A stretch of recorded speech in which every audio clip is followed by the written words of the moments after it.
खबर शामिल करते हैं झेलम से। बिलाल रजा की रिपोर्ट के मुताबिक झेलम में ओवरलोडिंग और मुसाफिरों से इजाफी किराया वसूल करने वाले ट्रांसपोर्टर्स के खिलाफ national highway and motorway police ने कार्रवाइयां तेज कर दी। खिलाफ वर्जी पर भारी जुर्माने किए जा रहे हैं। मजीद बता रहे हैं PK24 न्यूज के नुमाइंदा बिलाल रजा अपनी इस रिपोर्ट में।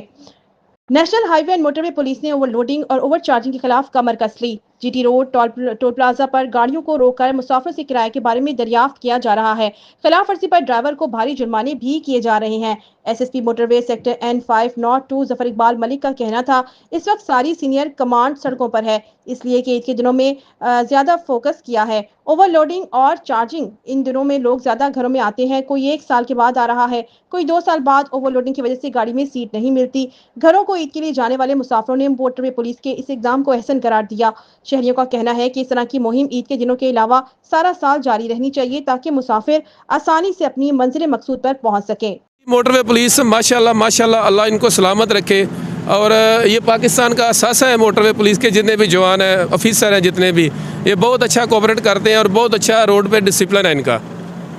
इनकी वजह से हमें बहुत सेफ्टी है, गाड़ी वालों को भी, पैसेंजर को भी। एक एक बंदे से जब मिलते हैं तो उससे उसकी राय भी लेते हैं और उससे पूछते हैं कि आपने सफ़र किया, कहाँ से आ रहे हैं, आपको रास्ते में कोई तकलीफ तो नहीं हुई, इन्होंने ओवरलोडिंग तो नहीं की, आपसे बदतमीजी तो नहीं की, आपसे ज़्यादा पैसे तो नहीं डिमांड किए ने। और अगर कुछ कंप्लेंट मिली हमें शुरू में स्टार्ट में, तो हमने उनके ऊपर फाइन भी किए और पैसे भी लोगों को वापस कर